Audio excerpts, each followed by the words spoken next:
Hey guys, what's going on? It's Taayze here. Hope you're all doing good, and welcome back to the Birmingham City career mode, where I'm trying to get Birmingham out of the Championship and back into the Prem. And if you watched last episode, you did see that we tried to get Barella on a permanent deal, but he actually did just join the club, so we're going to have to put in a loan deal. He's on little wages, so it won't affect us too much, and it'll definitely be good backup. And also, Villalba, I think it was San Lorenzo? Yeah, San Lorenzo, the club wanted 4.1 million for him. And as you know, that is completely out of our price range. We only have like 2.5 million to spend, but I'm a bit of a wheeler dealer when it comes to career mode, so I put in a cheeky 1.3 million bid, and also the legend that is Zigic. I'll be very surprised if they do accept that, considering he's an important first team player, but you never know. Barella did actually come in as well on a loan deal, so he's definitely good backup, and he has improvement to grow, but hopefully he doesn't grow that much and become out of our price range as well, which I think maybe could happen, but we'll have to see. We're definitely going to use him because he does look like a great player. We also inquired about Jose Gaia? I'm going to go with Gaia. No, Gaia. Oh, fuck it. Anyway, again, he looks like a really good left back, but I don't believe we're going to be able to afford him either. I think I'm looking at the wrong kind of players actually, because I think, like I said, we've got 2.5 million to spend, and they're going to ask probably 10 million plus.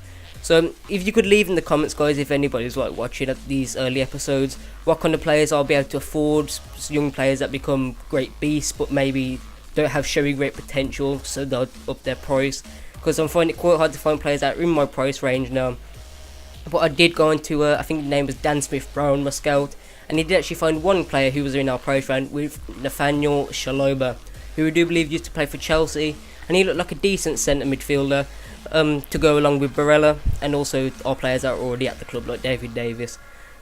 Also, we have a scout located in Portugal. These are the scouts that were already here when I came to the club, and they have found two young Portuguese. I think one was a winger, one was a cam, but I do believe they're regions as well, and they have showing great potential, so we've put inquiries about them. But again, I don't know if we'll be able to afford them, because I bet they're going to be quite expensive. But yeah, in this episode we are going to complete our pre-season friendlies, which I believe were against a Irish club, Crystal Palace, which obviously Premier League opposition, and I can't recall the last one. I think it was a Dutch club. And also we're going to have actual gameplay as well, because I'm going to skip the pre-season. I never really play pre-season games. But yeah, we're going to actually play the Crawley Town game as well. And as you can see, we do put in a 1.5 million bid for Shaloba, which people might think is a bit over the top, but I think he'll work in the logwood if we do actually get him on the deal. Also, Spectre, the guy who I put on the transfer list, Bolton have come in for us, well, for him, not for us, and they wanted 375k. I did say if they matched his value at 500k, they could take him, because, like I said before, I'm not a fan of him whatsoever. But Reading did come back for Shaloba, and they did actually reject the deal. So I did offer 1.6 million and Nikola Zigic as well.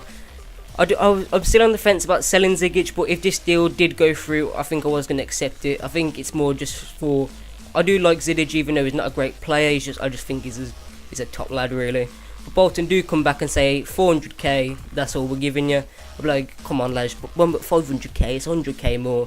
Spectator's a great player. Well, he's not really, that's why I want to get rid of him, but if we get him for his value, 500k, that will be a healthy budget. And Shaloba actually did come back and accept that. So we did Reading accepted it for Shaloba. And we did offer him a contract, and we offered him squad rotation player, because he is young, but I'm not sure if we're going to accept that, because he's coming to a fellow championship club, so we might want to play more games. But Reading did also come back and upped it by 50k. They just do not want to pay 500k, I have no idea why.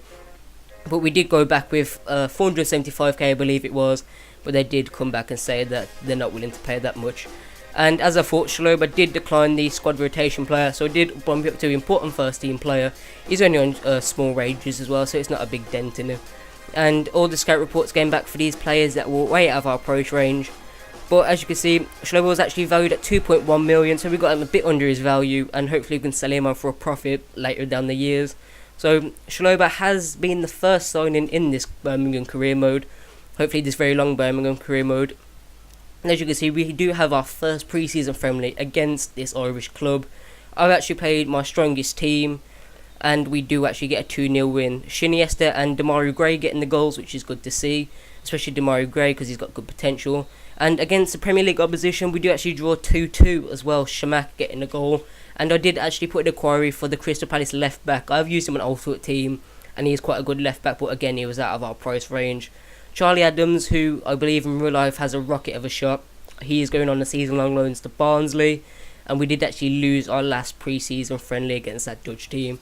And Mitch Hancock did also pick up a 6-week injury, which is not good. We might have to pick up another left back on loan or maybe a permanent deal, but I'll definitely have to scout a few and look into that, people more in our price range. And we going into our first proper game of the season that we're going to play is against Crawley Town in the Capital One Cup. I am playing almost my strongest team, and we did actually get off to a slow start here, as in the 11th minute, Young for them is going down the wing, he passes it inside to Elliot, and his shot is just wide.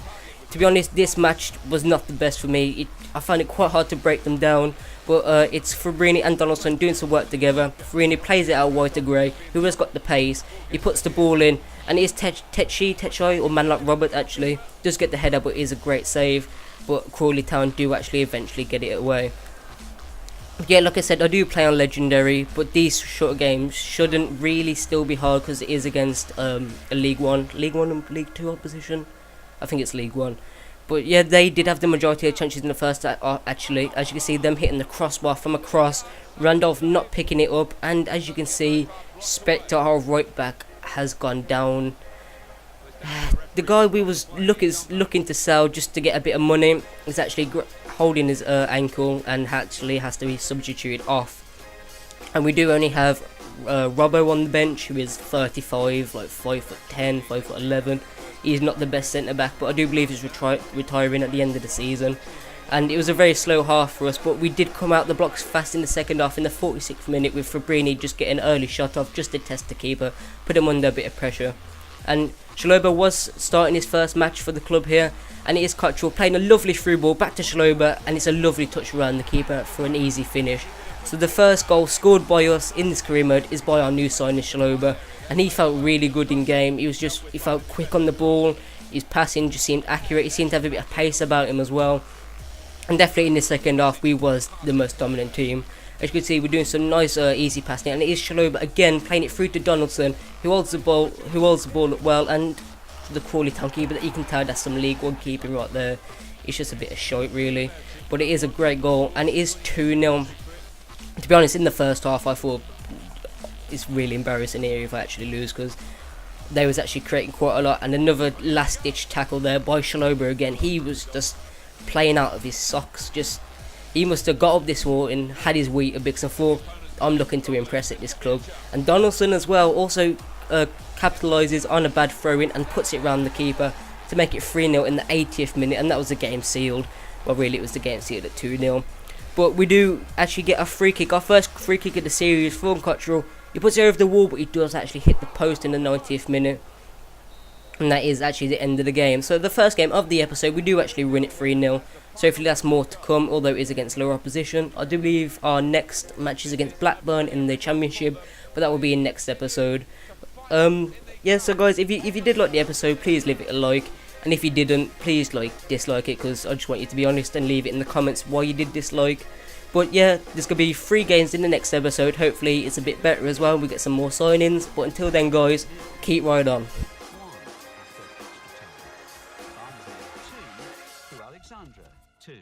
Crewe Alexandra won 4-3 on penalties. Birmingham City 3, Crawley Town 0.